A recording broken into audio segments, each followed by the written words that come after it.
Assalamualaikum warahmatullahi wabarakatuh. Perkenalkan, nama saya Teguh Rizaldi Fadli, mahasiswa program studi Sistem Informasi Fakultas Teknik Universitas Malikus Saleh.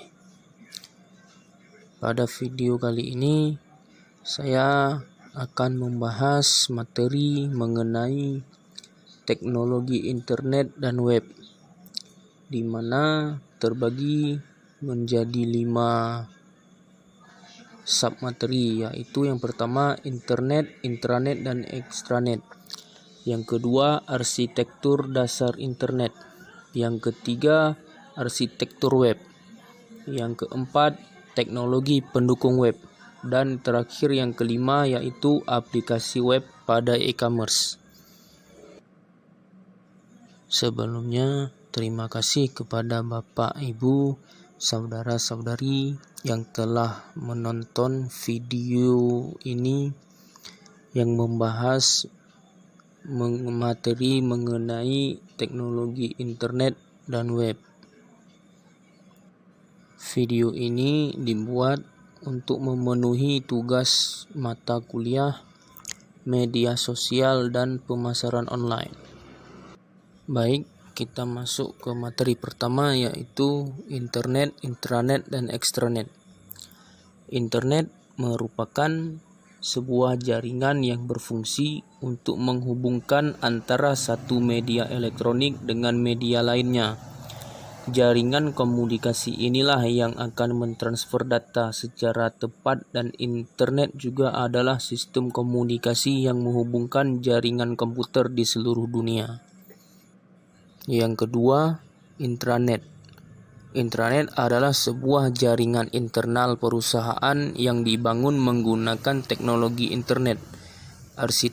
Arsitektur dari intranet berupa aplikasi web dan menggunakan protokol TCP atau IP. Yang bagian C yaitu ekstranet.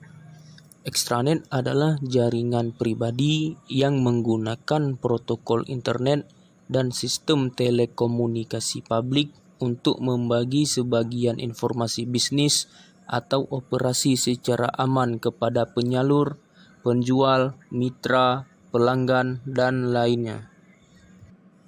Materi yang kedua yaitu arsitektur dasar internet.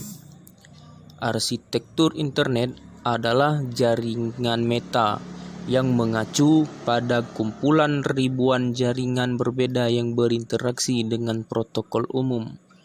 Secara sederhana, ini disebut sebagai internet network yang terhubung menggunakan protokol. Protokol yang digunakan adalah TCP atau IP. Protokol ini menghubungkan dua jaringan yang berbeda dalam perangkat keras, perangkat lunak, dan desain. Contoh arsitektur internet yaitu TCP, IP, dan protokol aplikasi seperti SMTP atau FTP. Submateri yang ketiga yaitu arsitektur website. Arsitektur website adalah suatu pendekatan terhadap desain dan perencanaan situs yang seperti arsitektur itu sendiri, melibatkan teknis, kriteria estetis dan fungsional, seperti dalam arsitektur tradisional. Fokusnya adalah benar pada pengguna dan kebutuhan pengguna. Hal ini memerlukan perhatian khusus pada konten web, rencana bisnis, kegunaan, desain interaksi, informasi, dan desain arsitektur web. Adapun komponen arsitektur website pada aplikasi yaitu ada 8. Yang pertama klien. Klien melakukan request atau akses halaman. Yang kedua firewall. Firewall yaitu software yang mengatur jaringan internet dengan LAN perusahaan. Yang ketiga proxy, yaitu menyimpan halaman web pada cache. Yang keempat yaitu web server. Web server itu pendukung protokol web untuk memproses permintaan klien. Yang kelima, database server. Database server menyediakan data dalam bentuk terstruktur. Yang keenam, media server, yaitu konten streaming data besar yang tidak terstruktur.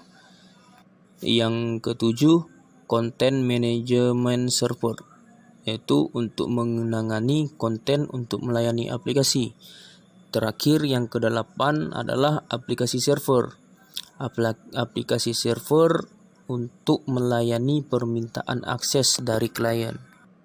Adapun beberapa teknologi pada web service yaitu SOAP atau Simple Object Access Protocol, yaitu standar untuk bertukar pesan-pesan berbasis XML melalui jaringan komputer atau sebuah jalan untuk program yang berjalan pada suatu sistem operasi atau OS untuk berkomunikasi dengan program pada OS yang sama maupun berbeda dengan menggunakan HTTP dan XML sebagai mekanisme untuk pertukaran data. Yang kedua yaitu ada REST atau Representational State Transfer.